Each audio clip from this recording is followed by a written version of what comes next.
dear students, welcome to OLE. OLE that stands for Online Learning with Expert, and I am here to solve all your queries, problems, complications, and doubts of physics.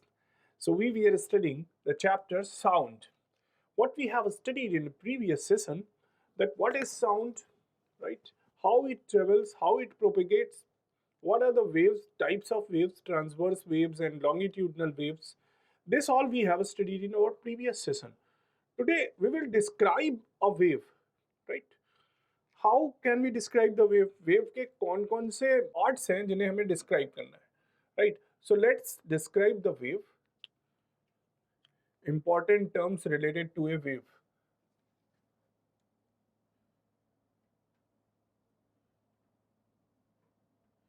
Defining a wave, right?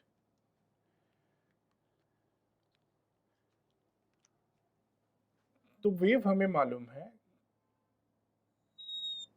कुछ इस तरह की होती है, right?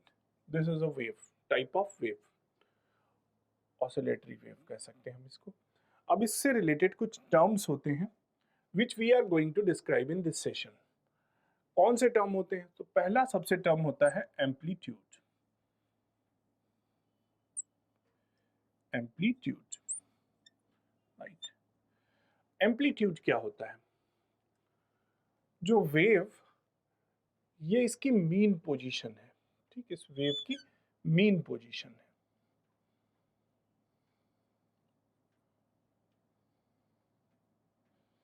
अब ये mean position से कितना डिस्प्लेस हो रही है, चाहे हम इस तरफ की बात करें या इस तरफ की बात करें, ठीक? चाहे हम पॉजिटिव वगैरह से मान लेते हैं, ये प्लस है, ठीक, पॉजिटिव, और ये निगेटिव मान ले, ठीक, निगेटिव. तो वेव अपनी मीन पोजीशन से कितना डिस्प्लेस हो रही है ईदर साइड, इधर पॉजिटिव साइड और negative side, that is known as amplitude of a wave, right? So we can right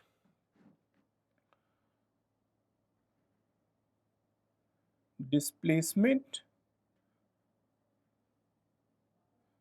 of wave from its mean position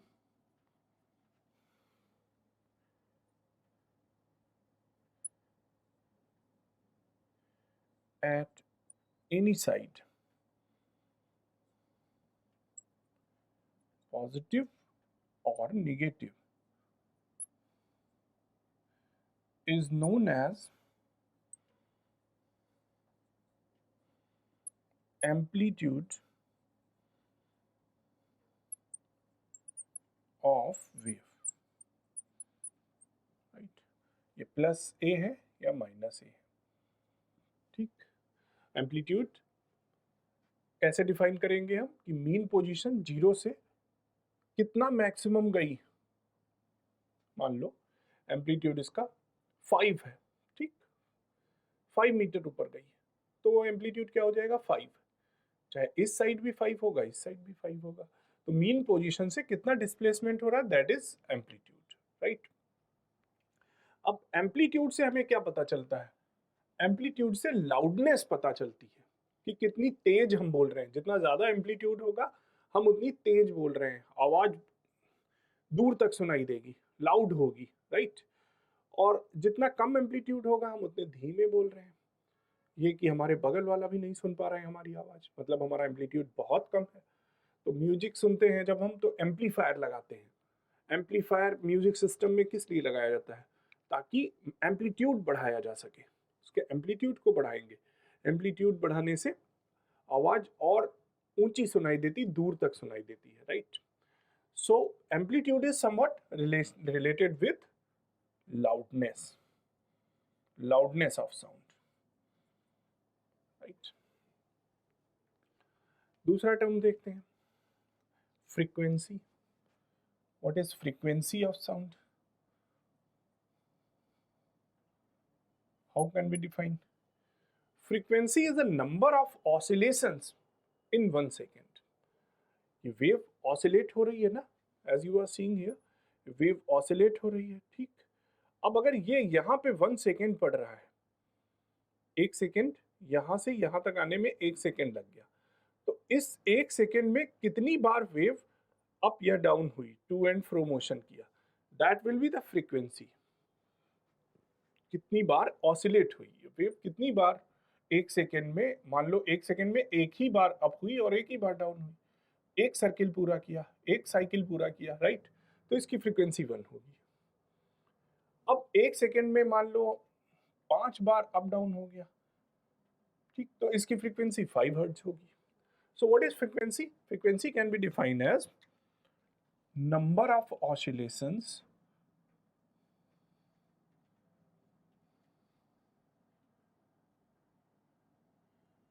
of a wave in 1 second is known as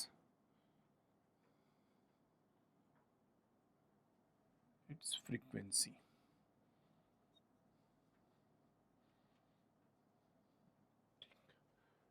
और इसकी unit क्या होती है? SI unit of frequency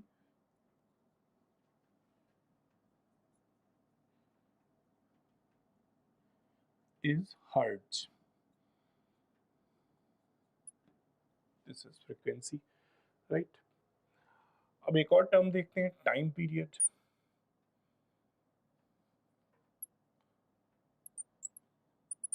तो अगर दो wave दी हुई हैं आपको, एक ये वेव है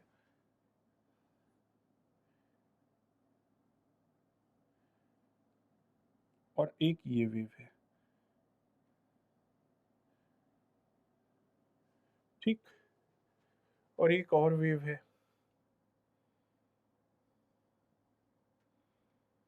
ये, और पूछा जाए इसमें सबसे ज्यादा फ्रीक्वेंसी किसकी है, तो किस वेव की फ्रीक्वेंसी सबसे ज्यादा आपको दिख रही है? ये 1 की या 2 की या 3 की? कैसे जानेंगे आप? 1 सेकेंड में सबसे ज्यादा ऑसिलेशन किस वेव ने की है? तो मुझे तो ये इस वेव ने दिखा रही है। यहाँ पे नंबर ऑफ ऑसिलेशन भले ही छोटे हैं, उसका एम्पलीट्यूड भले ही छोटा है, पर नंबर ऑफ ऑसिलेशंस 1 सेकेंड में बहुत ज़्यादा है, और सबसे कम इसमें है नंबर ऑफ ऑसिलेशन 1 सेकेंड में, है ना। तो हाई फ्रीक्वेंसी किसकी हुई? इसकी। एम्पलीट्यूड अलग है, फ्रीक्वेंसी अलग है, एम्पलीट्यूड किसका ज़्यादा है इन तीनों में, है ना। तो हमें तो लग रहा है इसका एम्पलीट्यूड सबसे ज़्यादा है ना। अगर इसका हम 4 मान लें और ये 3 मान लें, ठीक, तो हमें इसका एम्पलीट्यूड सबसे ज़्यादा है, लेकिन फ्रीक्वेंसी सबसे ज़्यादा इसकी है और एम्पलीट्यूड सबसे कम इसका है। इस वेव का एम्पलीट्यूड सबसे कम है, लेकिन फ्रीक्वेंसी इसकी सबसे ज़्यादा है, एम्पलीट्यूड सबसे ज़्यादा इसका है, फ्रीक्वेंसी सबसे कम इसकी है। Is it clear now? Okay, अब बात करते हैं टाइम पीरियड की। टाइम पीरियड क्या होता है? Time taken by a wave to complete one cycle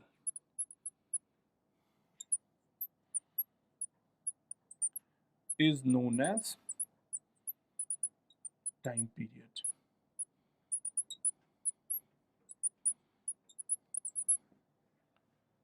ये वेव है, ठीक, एक साइकिल कितनी हुई?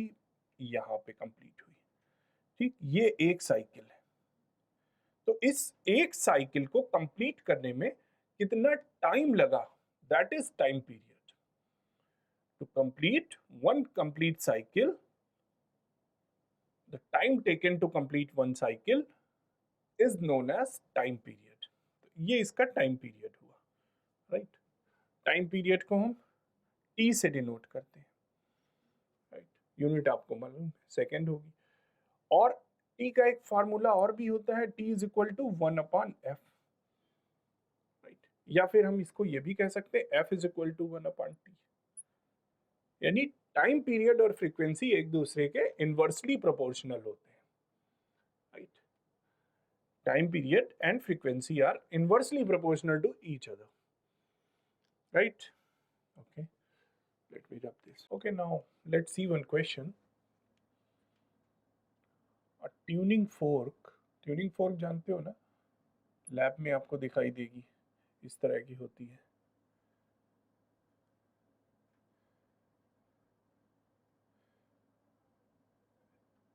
समथिंग लाइक दिस, ठीक।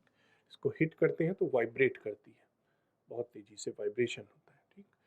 तो इन tuning fork performs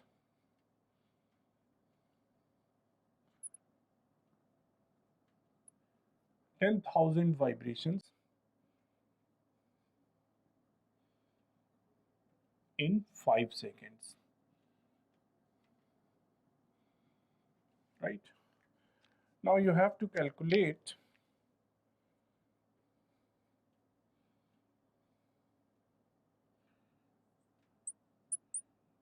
frequency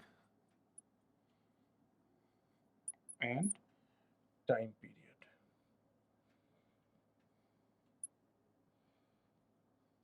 right?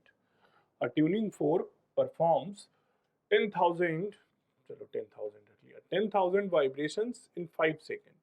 Calculate its frequency and time period, right? Calculate its frequency and time period. So, what is frequency? We know the frequency is the number of vibrations in 1 second. Number of vibrations in 1 second. तो 5 second में यहाँ पे कितने vibrations हैं? 10,000।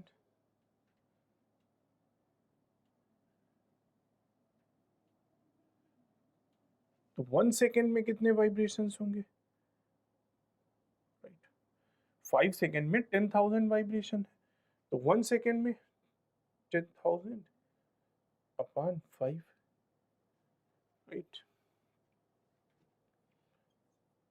5 to the 10, 2000। एक second में 2000 vibration होंगे, यानी इसकी फ्रीक्वेंसी कितनी हुई? एक number of vibrations in 1 second, number of vibration in 1 second is how much? 2000, right? So what is the frequency? its frequency will be 2000 hertz, right? And what is the time period? T is equal to 1 upon f is equal to 1 upon 2000। कितना हो जाएगा? 0.0005 second, right? ये हो जाएगा time period 0.0005 second, right? Okay, अब कुछ और term देखते हैं हम। वेवलेंथ क्या होती है? वेवलेंथ किसे बोलते हैं, राइट? What is wavelength? तो अगर ये कोई वेव है, ठीक, एक साइकिल कंप्लीट करने में, एक साइकिल कितना हुआ? 0 से स्टार्ट करके वापस 0 पे आए, ठीक। 0 से स्टार्ट किया, पॉजिटिव हाफ हुआ, ये निगेटिव हाफ हुआ और फिर से 0 पे आए, then this is one complete cycle. तो एक साइकिल कंप्लीट करने में जितनी डिस्टेंस ट्रेवल की, दिस डिस्टेंस, राइट, इसको हम बोलते हैं वेवलेंथ, और वेवलेंथ को लैम्डा से डिनोट करते हैं, right? This is lambda, so we can write distance traveled by wave to complete one cycle is known as wavelength.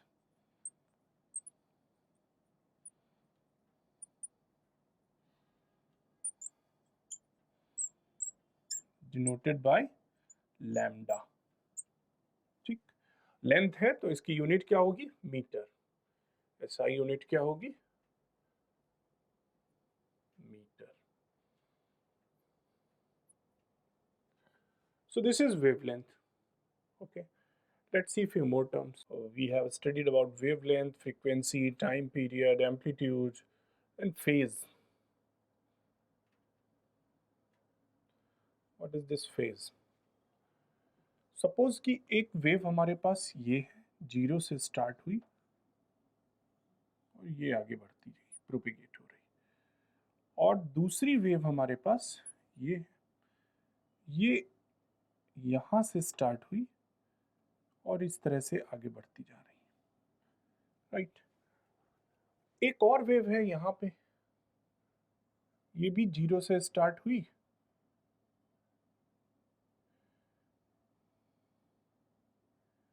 Right, ये जीरो से स्टार्ट हुई, यूं गई, ये इस तरह से बढ़ रही। So here you can see 3 waves are here, right. ये 3 वेव यहाँ पे हमारे पास है, इनका एम्पलीट्यूड है ए ए। अब इन तीनों वेव में आप ये देख सकते हैं कि यहाँ पे इस वेव में जीरो से स्टार्ट हुई और t/2 टाइम के बाद ये पीक पे पहुंची, यहाँ पे भी ये t/2 टाइम के बाद पीक पे पहुंची, और फिर यहाँ पे t टाइम के बाद ये फिर से जीरो हो गई, या हम इस तरह से कह सकते हैं जीरो से फिर 1 पे जब पहुंची, जीरो से 1 पे, तो दोनों का फेज सेम था, ये वेव और ये वेव सेम फेज में है, जबकि यहाँ पे जीरो पे ये वेव, इसका कुछ मैक्सिमम एम्पलीट्यूड जीरो पर ही है, ठीक, और जब ये टी पे पहुंच रही है तो इसका एम्पलीट्यूड फिर से मैक्सिमम है, लेकिन इस बार नेगेटिव है, ठीक। तो इसमें और इसमें फेज डिफरेंस है, सेम फेज में नहीं है। ये वाली वेव और ये वेव सेम फेज में, इनका फेज सेम है, जीरो पे जीरो, t/2 पे मैक्सिमम, टी पे फिर से जीरो, फिर 3t/2 पे फिर से मिनिमम, यहाँ पे भी 3/2 पे मिनिमम, राइट। तो इसका और इसका फेज सेम है, राइट, जबकि इसका फेज हम देख रहे हैं अलग है, यहाँ पे जीरो पे ये मैक्सिमम मिल रही है, तो इस वेव का और इस वेव का फेज अलग है। तो फेज सेम या फेज डिफरेंस का क्या मतलब होता है कि यहाँ पे देखो, इस वेव में ये जो पार्टिकल ए है और जो पार्टिकल बी है, ये दोनों पार्टिकल सेम फेज में है, पार्टिकल सी भी सेम फेज में है, पार्टिकल डी भी सेम फेज में है। अगर इसी वेव की बात करें तो इस वेव में ए बी सी और डी सेम फेज में है पार्टिकल, राइट, जबकि ये पार्टिकल एच जी, एच और जी सेम फेज में होंगे, एम्पलीट्यूड दोनों का सेम है, एच और जी सेम फेज में है, ठीक, ये दोनों पार्टिकल। अब ए और एच जो पार्टिकल्स हैं वो अलग अलग फेज में है।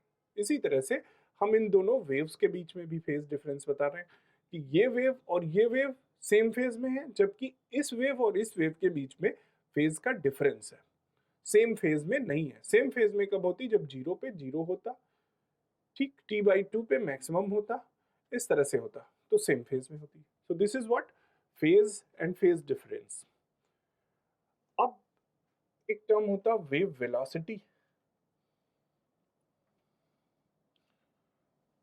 v से डिनोट करते हैं हम इसको, राइट। वेलोसिटी ऑफ वेव क्या होती है? तो distance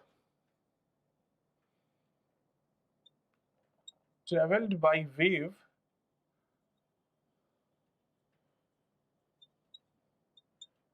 in 1 second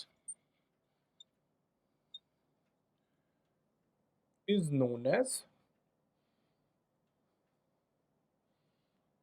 velocity of wave, और इसकी एसआई यूनिट क्या होगी? मीटर पर second, right? So this is wave velocity or velocity of wave. So these are some terms related to wave. Wave को डिफाइन करने के लिए हमें इन टर्म्स को पता होना चाहिए। अब एक और चीज देखते हैं हम, रिलेशन क्या है? Relation between frequency, right, right. Frequency को डिनोट करेंगे हम एफ से, relation between frequency, velocity of wave,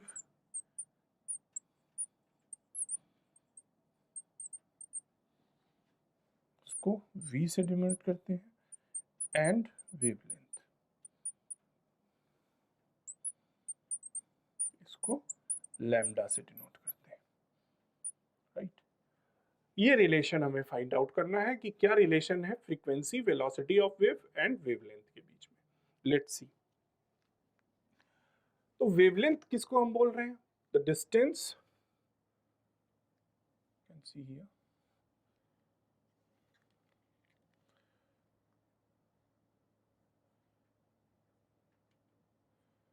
traveled by wave in t second. क्या होगी ये? Wavelength is equal to wavelength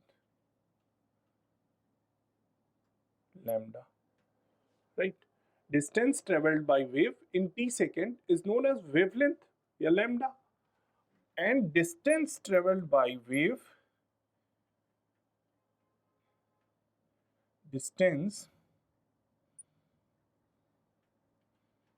traveled by wave in 1 second is equal to lambda by t, है ना भाई। t सेकेंड में lambda distance travel करती है, तो 1 सेकेंड में कितनी डिस्टेंस ट्रेवल होगी? Lambda by T. और 1 सेकेंड में जो डिस्टेंस ट्रेवल होती है उसे हम क्या बोलते हैं? Distance travelled by wave in 1 second is known as velocity of wave, right. तो इसको हम क्या बोल सकते हैं? v। So v is equal to lambda by T. This is the relation. अब एक और फार्मूला इससे बन सकता है। हमें मालूम है f, या इसको n से भी डिनोट करते हैं, is equal to 1 by T होता है, राइट। तो यहाँ पे 1 बाई टी की जगह पे हम रख देते हैं, तो यहाँ पे क्या हो जाएगा? v is equal to lambda into 1 by T. अब ये 1 बाई टी की जगह पे n रख दें, तो v is equal to n lambda.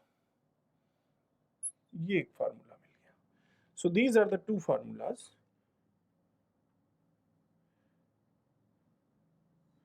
Finally हमें ये रिलेशन मिल गया किस किस के बीच में? v is velocity of wave, n is frequency of wave, and lambda is wavelength of wave.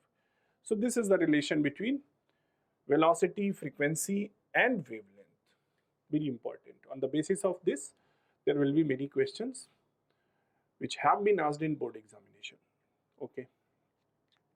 So this was about the terms related to wave. How we can define the wave. Now I would like to wind up my session over here. Hope that you got today's all the terms. You understand what is frequency, what is wavelength, what is time period, what is phase difference, and what is the relation between all these.